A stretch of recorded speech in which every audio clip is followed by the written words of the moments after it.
Hey everyone, this is Chandni Dinani welcoming you to Magnet Brains. हम देखने वाले हैं अब कि सिंपल इंडेफिनिट टेंस में तीनों टाइप के जो सेंटेंसेस हैं वो पॉजिटिव हो, नेगेटिव हो या इंटेरोगेटिव हो, उसके स्ट्रक्चर्स कैसे फॉर्म करने हैं। पर उससे पहले जो इम्पॉर्टेंट नोट हमने डिस्कस किया था उसका फर्स्ट वाला पॉइंट यहाँ पे लागू होगा। वो क्या? क्योंकि यहाँ इंडेफिनिट दिख गया तो क्या लगेगा?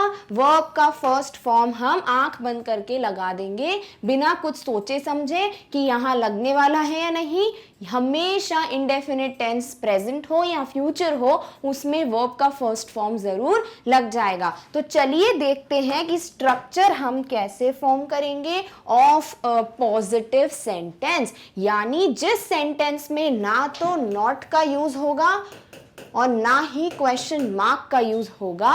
तो ये क्या होते हैं? जो जनरल स्टेटमेंट्स होते हैं जो हम नॉर्मली बोलते हैं, मैं जाता हूं, मैं खाता हूं, मैं डांस करता हूं, मैं गाना गाता हूं, that is what a positive general sentence, also known as affirmative sentences. तो इसका स्ट्रक्चर कैसे फॉर्म करेंगे उसके पहले एक नॉर्मल सेंटेंस का स्ट्रक्चर क्या होता है वो हम देख लेते हैं। तो जनरली हम जब इंग्लिश में सेंटेंसेस बनाते हैं तो हम किसी की बात कर रहे होंगे। इंग्लिश में जब कुछ बोलते हैं, जैसे अभी मैंने बोला इंग्लिश में जब कुछ बोलते हैं तो किसकी बात हुई? इंग्लिश की बात हुई।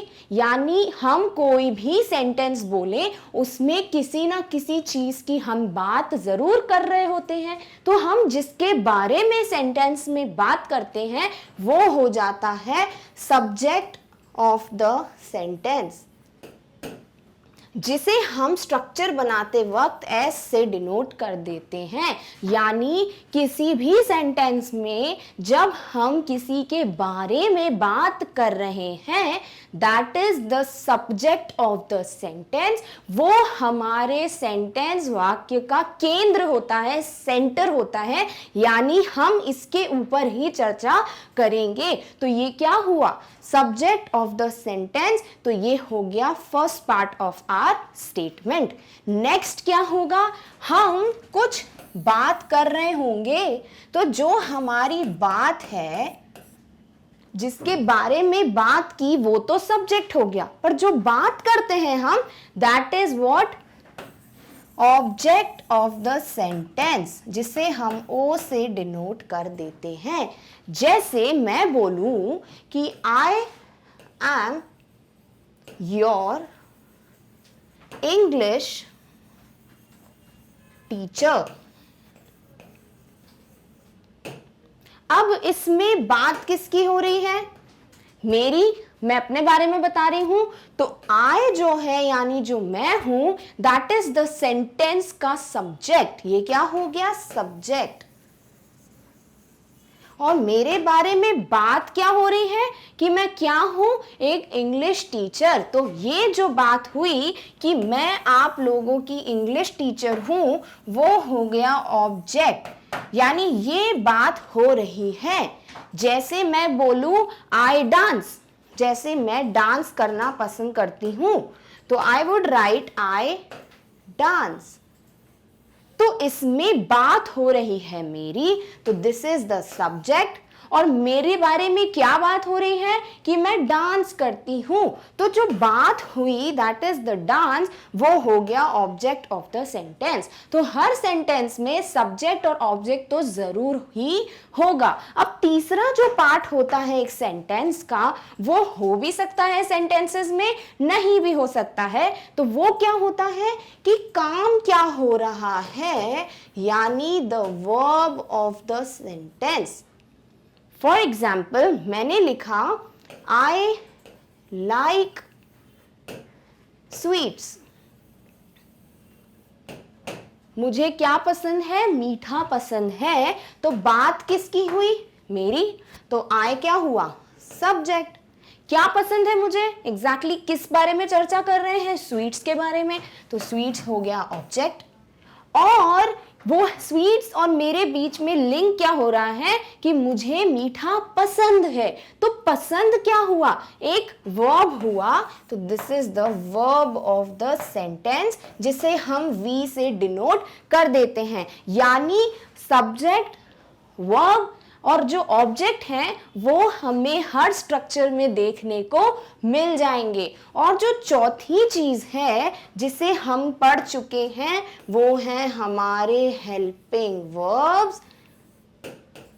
वो टेंस के स्ट्रक्चर में बहुत इंपॉर्टेंट है। ऐसा क्यों? क्योंकि हेल्पिंग वर्ब्स ही तो हैं जो बताते हैं कि जो वर्ब है, जो काम है, जो क्रिया है, वो किस वक्त हो रही है, प्रेजेंट में, पास्ट में या फिर फ्यूचर में। तो हेल्पिंग वर्ब्स भी जो हैं वो हमारे सेंटेंसेस में, स्ट्रक्चर में कहीं ना कहीं देखने को जरूर मिल जाएंगे। जैसे हमने पढ़ा था कि टू बी फैमिली में इज, एम, आर ये बताते हैं कि जो काम है वो प्रेजेंट में हो रहा है। तो जो हेल्पिंग वर्ब्स हैं ये अगर वर्ब के पहले नहीं लगे होंगे तो पता कैसे चलेगा कि वो प्रेजेंट में है, पास्ट में है या फ्यूचर में है। और इसी तरीके से इसी फैमिली के वॉज और वर हमें बताते थे कि काम जो है वो पास्ट में हो रहा है। तो हेल्पिंग वर्ब्स भी हमारे स्ट्रक्चर में बहुत इंपॉर्टेंट है, एक्सेप्ट इनडेफिनेट। क्यों? क्योंकि इनडेफिनेट तो हम ऑलरेडी देख चुके हैं, इनडेफिनेट प्रेजेंट की जो जनरल स्टेटमेंट्स हम बोलते हैं डे टू डे लाइफ में, हमारी हैबिट्स जो होती हैं, जो एक्टिविटीज हम रेगुलरली करते हैं, वो तो एवरी डे प्रेजेंट में ही करेंगे। तो इसीलिए उसमें हेल्पिंग वर्ब का हमको जरूरत नहीं पड़ता है कि हेल्पिंग वर्ब हमको आके बताए कि आप सुबह रोज उठते हो। जरूरत है क्या हेल्पिंग वर्ब को बताने की कि रोज सुबह उठते हो? रोज ही उठते होगे, 10 दिन का टाइम टेबल बना के तो रखते नहीं है हम कि मंडे उठेंगे, ट्यूसडे नहीं उठेंगे, वेडनेसडे उठेंगे, थर्सडे नहीं उठेंगे। ऐसा होता है? नहीं। तो ये जो सेंटेंसेस हैं इनडेफिनेट प्रेजेंट वाले, वो तो हमको बिना हेल्पिंग वर्ब के जो है प्रेजेंट में काम हो रहा है वो बता देते हैं। तो इनके स्ट्रक्चर में हम हेल्पिंग वर्ब को नहीं रखते, पर बाकी टेंसेस बताने के लिए हमको हेल्पिंग वर्ब्स की जरूरत पड़ती है। तो चलिए स्टार्ट करते हैं विद पॉजिटिव सेंटेंस का स्ट्रक्चर। पहले क्या रखेंगे? सब्जेक्ट ऑफ द सेंटेंस, क्योंकि यही तो है जिसके बारे में बात होगी। फिर बीच में क्या आता है? वर्ब का फॉर्म। और वर्ब का फर्स्ट फॉर्म क्यों लिखा? क्योंकि हमको एक इंपॉर्टेंट नोट पता है कि प्रेजेंट और फ्यूचर में इनडेफिनेट दिख गया तो वो वर्ब का फर्स्ट फॉर्म ही अपने साथ रखते हैं। फिर एक नई चीज जुड़ जाती है इसमें, हम लिख देते हैं वर्ब के साथ या तो ई या फिर ईएस। जैसे अभी तक जितने सेंटेंसेस हमने देखे हैं, कहीं ना कहीं आपने देखा होगा लाइक्स, किसी सेंटेंस में देखोगे लाइक, किसी सेंटेंस में देखोगे प्लेज, तो किसी में होगा प्ले। तो ये डिफरेंस क्यों? इनमें एस लग भी रहा है, कभी एस नहीं लग रहा है। तो ऐसा क्यों? क्योंकि इनडेफिनेट प्रेजेंट टेंस में हम सिंगुलर की बात कर रहे हैं, यानी एक पर्सन की बात कर रहे हैं, या फिर हम प्लूरल की बात कर रहे हैं, मोर देन वन की बात कर रहे हैं। वो हम कैसे देखते हैं? एस ई एस लगाकर या एस ई एस नहीं लगाकर। तो इनका यूज होता है हमें ये हेल्प करने में कि बात सिंगुलर की हो रही है या फिर प्लूरल की हो रही है, इसीलिए एस या ई एस जो है हम वर्ब के साथ लगाते हैं और नहीं लगाते हैं। कहां एस यूज होगा, कहां ई एस, वो अभी हम बहुत जल्दी से देखेंगे। फिर लास्ट पार्ट क्या होगा सब्जेक्ट का? ऑब्जेक्ट, यानी जो बात हो रही है। तो हमने स्ट्रक्चर में क्या देखा? सब्जेक्ट प्लस वर्ब का फर्स्ट फॉर्म प्लस ई या ई एस प्लस ऑब्जेक्ट। ये क्या हुआ? ये हुआ हमारे इनडेफिनेट प्रेजेंट टेंस के पॉजिटिव सेंटेंस का स्ट्रक्चर। अब कुछ एग्जाम्पल्स लिखते हैं। जैसे मुझे बोलना है वो फुटबॉल खेलता है। क्या लिखना है मुझे? वो फुटबॉल खेलता है। अब ये क्या है? जनरल स्टेटमेंट है इनडेफिनिट प्रेजेंट हुआ कि नहीं? फुटबॉल खेलता है तो आज भी खेलेगा, कल भी खेलेगा, रोज खेलता होगा, तो रेगुलरली है उसकी एक्टिविटी। और कितनी देर तक खेलता है वो पता चला क्या? नहीं, तो ये हुआ इनडेफिनिट। और हमेशा खेलता है इसीलिए हो गया प्रेजेंट। अब इसका हमको बनाना है क्या? स्ट्रक्चर या फिर इंग्लिश में स्टेटमेंट। तो वो यानी खेलता है, यानी किसकी बात हो रही है? लड़के की। और किसी मेल को हम वो जब बोलते हैं तो हम क्या लिखते हैं? ही। ठीक है, वो हो गया हमारा सब्जेक्ट। अब क्या चाहिए? वर्ब का फर्स्ट फॉर्म, उसमें ई या ईएस। तो ही खेलता जो है वो क्या हो गया? वर्ब, उसको हम बोलते हैं प्ले, और इसमें लग जाता है एस। क्यों? वो अभी हम समझेंगे। तो ही प्लेज फुटबॉल क्या हो गया? ऑब्जेक्ट। तो इसको अगर हम ध्यान से देखें तो क्या हमारा स्ट्रक्चर फॉलो हो रहा है? बिल्कुल हो रहा है। He is the subject, play हो गया वर्ब का फर्स्ट फॉर्म, हमारा लग गया एस, और फुटबॉल हो गया ऑब्जेक्ट ऑफ द सेंटेंस। यानी ये जो स्ट्रक्चर फॉलो करके हम सेंटेंसेस बनाते हैं वो होते हैं हमारे प्रेजेंट इंडेफिनिट टेंस। और एग्जांपल देखते हैं। वी प्ले फुटबॉल, हम सब फुटबॉल खेलते हैं। Then she likes to play guitar, उसे गिटार बजाना बहुत पसंद है। रोज पसंद होगा, राइट? तो क्या हुआ? प्रेजेंट। और कितनी देर बजाना पसंद है पता है क्या? नहीं, तो इनडेफिनिट। तो ये हो गया she likes to play guitar, एक इनडेफिनिट प्रेजेंट टेंस का example. Next, I like to play guitar, मुझे गिटार बजाना बहुत पसंद है। यानी ये जो ही, शी, ही, आई है, इन्हीं के अकॉर्डिंग वर्ब के फर्स्ट फॉर्म में या तो एस लग रहा है या ईएस लग रहा है, या दोनों ही नहीं लग रहे हैं। यानी अगर हमको समझना है कि एस कहाँ लगता है, ईएस कहाँ लगता है भी कि नहीं, उन सबको समझने के लिए हमें समझना होगा इन ही, वी, शी को, जिसे हम कहते हैं पर्सन इन इंग्लिश। क्या कहते हैं इंग्लिश में? इन सबको पर्सन डिनोट कर देते हैं। वो कैसे, अभी मैं बताती हूं, पर इसके पहले हम जल्दी इन सबको देखते हैं कि क्या इनमें ये पूरा स्ट्रक्चर फॉलो हो रहा है। बिल्कुल, सब्जेक्ट, वर्ब का फर्स्ट फॉर्म एस, ऑब्जेक्ट हो गया सेंटेंस इंडेफिनिट प्रेजेंट टेंस। फिर वी हो गया सब्जेक्ट, प्ले हो गया वर्ब का फर्स्ट फॉर्म, ये हो गया ऑब्जेक्ट। देन शी हो गया सब्जेक्ट, लाइक हो गया वर्ब का फर्स्ट फॉर्म, एस लग गया, टू प्ले गिटार हो गया ऑब्जेक्ट, यानी गिटार बजाना उसको बहुत पसंद है। फिर आई हो गया सब्जेक्ट, लाइक हो गया वर्ब का first form, to play guitar हो गया ऑब्जेक्ट। अब ये चीज भी ध्यान में रखनी है कि ई एस हमेशा नहीं जोड़ना है, वो कुछ कंडीशंस में ही जुड़ता है। वो अब हम जल्दी से समझ लेते हैं। पहले ये चीज दिमाग में सेट हो गई होगी कि सब्जेक्ट ऑब्जेक्ट तो हो गई, वर्ब चाहिए ही चाहिए, और इनडेफिनिट है तो वर्ब का फर्स्ट फॉर्म ही होगा, बन गया हमारा सेंटेंस। बस इनडेफिनिट को थोड़ा अलग कैसे दिखाओगे नॉर्मल सेंटेंस से? ई या ई एस जोड़कर। कब जुड़ता है ई या ई एस? तो हम देखते हैं कुछ पर्सन्स इन इंग्लिश, यानी जब हम बात करते हैं तो तीन ही पर्सन होते हैं। पहला जो खुद बात कर रहा है यानी मैं, उसे हम कहते हैं फर्स्ट पर्सन, यानी जो बात कर रहा है। The speaker, the one who is speaking, जो स्पीकर है, जो बोल रहा है, वो हो जाता है फर्स्ट पर्सन। फिर मैं जिससे बात कर रही हूं, आप लोगों से बात कर रही हूं, तो आप लोग क्या हुए? सेकंड पर्सन, यानी पर्सन स्पोकन टू, यानी जिस पर्सन से बात की जाती है उसे हम कहते हैं सेकंड पर्सन। और थर्ड पर्सन वो होगा मैं जिसके बारे में बात कर रही हूं, यानी द पर्सन टॉक्ड अबाउट, जिसके बारे में बात होती है वो हो जाता है थर्ड पर्सन। जैसे आई एम अ गर्ल, किसकी बात हुई? मेरी, मैं खुद की बात कर रही हूं। आई क्या हुआ? वो हुआ जो खुद अपने बारे में बता रहा है कि वो एक लड़की है। तो आई एम अ गर्ल में I is a first person.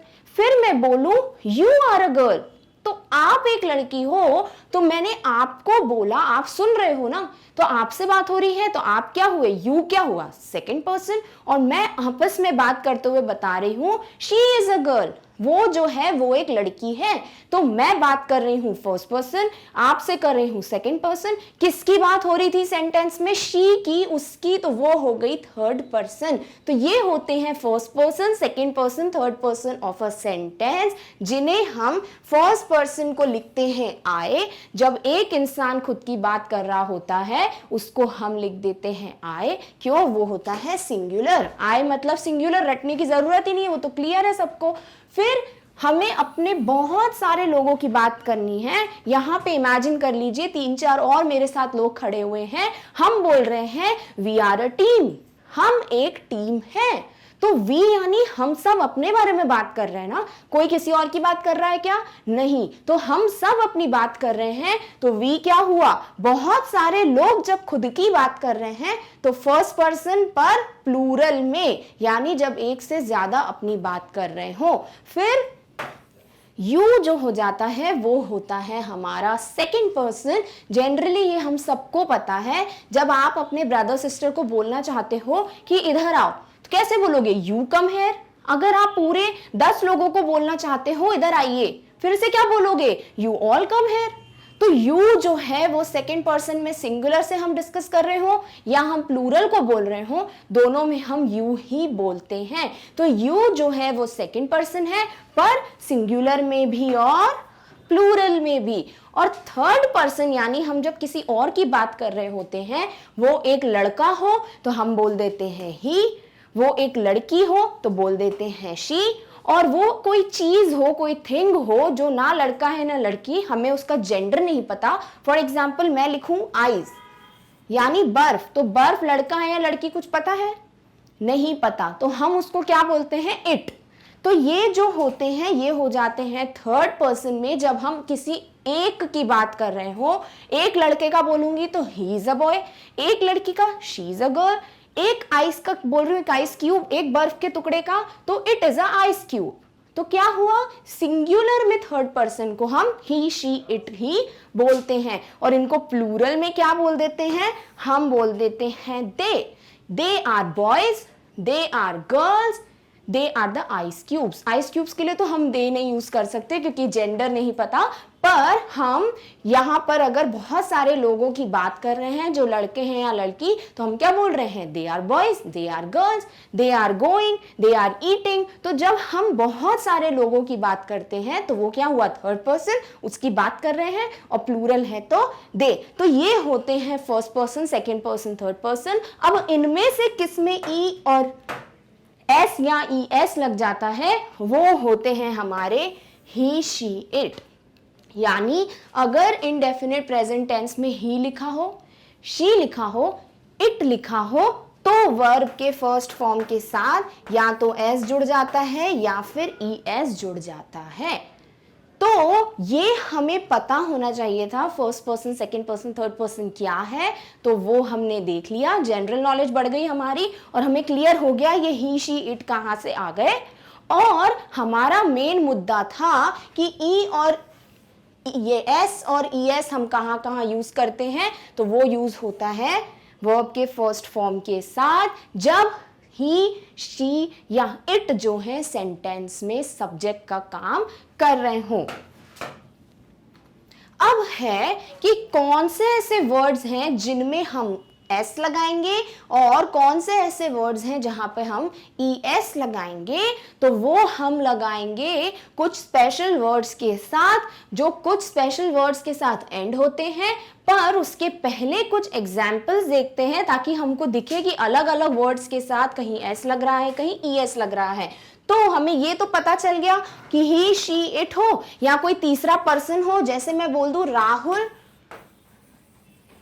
Is my friend, Rahul मेरा दोस्त है। फर्स्ट पर्सन मैं हूं क्योंकि मैं बात कर रही हूं, आपसे कर रही हूं, आप हो गए सेकंड पर्सन। किसकी बात कर रही हूं? राहुल की। तो इस सेंटेंस में पता चल रहा है कोई दो लोग जो हैं किसी थर्ड पर्सन की बात कर रहे हैं जो राहुल है, तो राहुल भी यहाँ पे थर्ड पर्सन हो गया, इसीलिए ही, शी, इट या any other third person name या किसी थर्ड पर्सन का नाम आ जाता है तो हम क्या लगाएंगे? एस और ई एस। और उसके बाद हम कुछ एग्जाम्पल्स देखते हैं। ही सिंग्स ब्यूटीफुली, क्या है यहाँ पर? ही थर्ड पर्सन है तो वर्ब का फर्स्ट फॉर्म सिंग प्लस एस लग गया और ब्यूटीफुली हो गया ऑब्जेक्ट। एस क्यों लगा वो अभी हम देखते हैं। फिर शी दिख गया, शी दिख गया तो फिर लग जाएगा वर्ब में या तो एस या ई एस। क्रिकेट। फिर इट लुक्स ब्यूटीफुल, इट दिख गया फिर लग जाएगा एस या ई एस।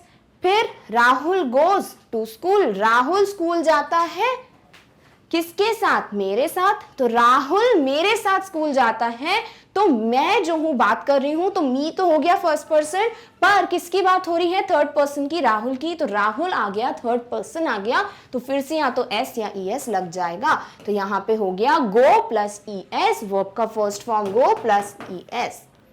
और जो बाकी बचे हुए पर्सन हैं, आई हो, यू हो, वी हो, दे हो, उसमें एस ई एस लगाने की जरूरत नहीं है, वो तो नॉर्मल ही वर्ब का फर्स्ट फॉर्म यूज करते हैं। I play football, you look beautiful, we like to dance, they dress very nicely. क्योंकि आई, यू, वी, दे आ गए सेंटेंस में, एस ई एस लगाने की जरूरत नहीं है, सीधे वर्ब का फर्स्ट फॉर्म रख दिया। तो हमें क्लियर हो गया कि स्ट्रक्चर में हम सब्जेक्ट प्लस वर्ब का first form plus S E S plus object जो है यूज क्यों करते हैं। अब जल्दी से देख लेते हैं कि एस और ई एस कहाँ पे यूज होगा, कहाँ पे यूज नहीं होगा। तो इसकी बहुत ही प्यारी सी ट्रिक है, कॉमन ट्रिक है, फॉलो की जाती है कि अगर वर्ड्स जो हैं वो सी एच से एंड हो रहे हो, अगर कोई वर्ड है जिसका आखिरी सी एच हो, जो आखिरी दो वर्ड है वो सी एच हो, एस एच हो, एस हो, एक्स हो, जेड हो, यानी ये 5 आपको याद ही करने पड़ेंगे। C H, S H, S, X और जेड, ये 5 अगर वर्ड्स आखिरी में दिख गए किसी सेंटेंस के तो क्या होगा? तो उसमें हम ई एस जोड़ देंगे। यानी फॉर एग्जाम्पल अगर कोई वर्ड है पिच, पिच में क्या एंड हो रहा है? पिच में वर्ड सी एच से एंड हो रहा है, तो यहां पर ई एस लग जाएगा। अगर ही, शी, इट या कोई थर्ड पर्सन आ गया सब्जेक्ट के फॉर्म में तो पिच में ई एस लगा देंगे क्योंकि ये सी एच से एंड हो रहा है। तो अब हम देखते हैं कि अगर कोई वर्ड में एस लगाना है तो वो क्या करेंगे? तो ही, शी, इट या थर्ड पर्सन के साथ वर्ब का ऐसा कोई वर्ड हो जिसमें लास्ट में ना सी एच आता हो, ना एस एच आता हो, ना जेड, ना एक्स, ना एस, ये वर्ड्स नहीं आते हो, नो है, नहीं आते हो, तो फिर हम एस का यूज करते हैं। Do not end. तो सिर्फ एक चीज याद कर लीजिए, अगर C H, S H, S, X, Z आ गए तो उसमें ई एस जो है वो लग जाएगा। बाकी वर्ड्स में आप लास्ट में एस ऐड कर सकते हो। जल्दी से कुछ वर्ड्स देखते हैं। पिच में क्या आ रहा है लास्ट में? सी एच, क्या लग जाएगा? E S, pitches. Then brush, S H से एंड हो रहा है तो ब्रशेस, ई एस। फिर ड्रेस, एस से एंड हो रहा है तो ड्रेसेस, ई एस। फिर बॉक्स, एक्स से एंड हो रहा है तो E S, boxes. Quiz, Z से एंड हो रहा है तो ई एस, क्विजेस। वैसे ही कुछ वर्ड्स ना तो C H, S H, S और एक्स या जेड से एंड होंगे तो उसमें हम एस लगा देंगे। प्ले, वाई से एंड हो रहा है तो यहाँ एस लग गया। ये ई से एंड हो रहा है तो एस लग गया। फिर ये के से एंड हो रहा है, एस लग गया। ई से एंड हो रहा है, एस लग गया। टी ए से एंड हो रहा है तो एस लग गया। यानी यहाँ पे इन वर्ड्स से कोई भी एंड नहीं हो रहा था तो इसमें हम एस लगा देंगे। कब? जब हमारे सब्जेक्ट ही, शी, इट या कोई थर्ड पर्सन का नाम होंगे। ये दिमाग में बिठा लीजिए।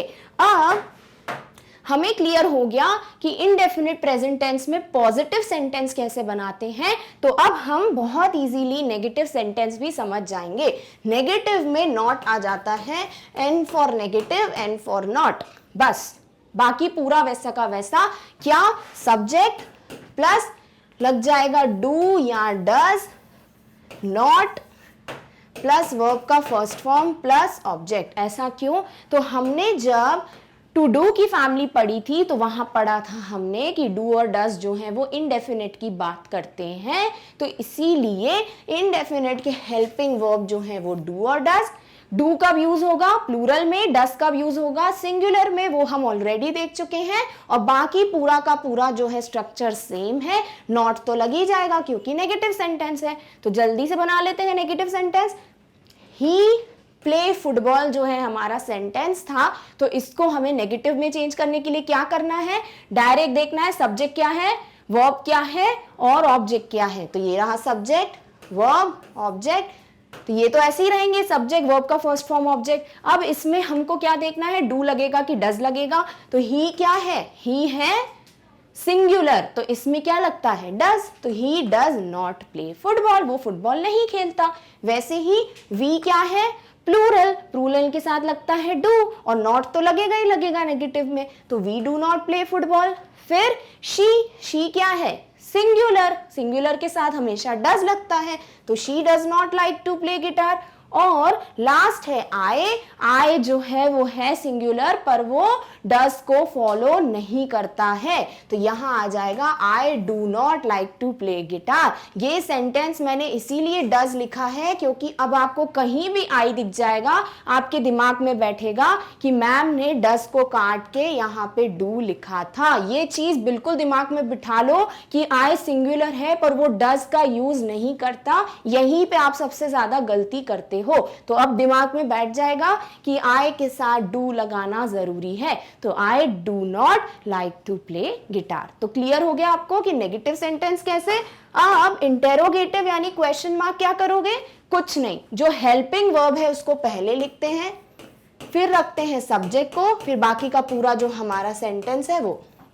कुछ नहीं करना, नॉर्मल सेंटेंस को वैसा का वैसा आगे लगा दो हेल्पिंग वर्ब। और इनडेफिनिट प्रेजेंट में डू या डज होता है हेल्पिंग वर्ब, तो डायरेक्टली क्या करोगे? अगर सिंगुलर है तो डज लगा दोगे आगे, प्लूरल है तो डू लगा दोगे, और लास्ट में क्वेश्चन मार्क तो लगेगा ही क्योंकि हम क्वेश्चंस की इंटेरोगेटिव की बात कर रहे हैं। Let's see, he play football हमारा सेंटेंस था। क्वेश्चन बनाने के लिए क्या करोगे? ही जो है सिंगुलर है, लगा दो डज, लास्ट में question mark, does he play football. फिर वी प्ले फुटबॉल हो गया सेंटेंस, वी क्या है? प्लूरल, लगा दो डू वी प्ले फुटबॉल। फिर she like to play guitar, क्या है? शी क्या है? सिंगुलर, क्या लग जाएगा? डज, तो does she like to play guitar. और I like to play guitar, तो अभी देख लिया आई के आगे हमेशा डू लगता है, तो do I like to play guitar, और लास्ट में क्वेश्चन मार्क। तो इतना इजी होता है स्ट्रक्चर्स फॉर्म करना। बस क्या समझा हमने? नॉर्मल सेंटेंस पकड़ लीजिए, subject plus verb plus object. अगर इनडेफिनिट की बात हो रही है तो वर्ब का फर्स्ट फॉर्म। अगर सिंपल पॉजिटिव सेंटेंस है तो प्लस एस या ईएस कब लगेगा? जब ही शी इट की बात हो रही हो थर्ड पर्सन की। एस कब लगेगा? जब वर्ड्स जो है C H, S H, X, S और जेड से एंड नहीं होते हो तब एस लग जाएगा, बाकी में ई एस लग जाएगा। बहुत इजी हो जाएगा अब हमारे लिए। अब इसी में नेगेटिव में क्या होगा? नॉट और हेल्पिंग वर्ब आ जाएंगे। लिख दीजिए subject plus helping verb plus not, बाकी वर्ब का फर्स्ट फॉर्म प्लस ऑब्जेक्ट तो फॉलो हो गई। फिर इसी को क्वेश्चन बनाना है तो helping verb plus subject plus verb का फर्स्ट फॉर्म प्लस ऑब्जेक्ट, और लास्ट में क्वेश्चन मार्क। हो गया इजी। दिखने में इतना ज्यादा डिफिकल्ट लगता है, करना क्या था? कुछ भी नहीं। इंडेफिनिट देखा, वर्ब का first form, subject verb object जो है वो तो नॉर्मली फॉलो हो रहा होगा। तो इसी तरीके से हम सारे टेंसेस का जो है स्ट्रक्चर फॉर्म करना सीखेंगे। अब अगले वीडियो में हमें next type present continuous tense पढ़ना है। तब तक आप अपना ध्यान रखिए। क्लास 4 से 12 तक के नोट्स के लिए आप magnetbrains.com पे विजिट कर सकते हो। Thank you so much for watching. Bye.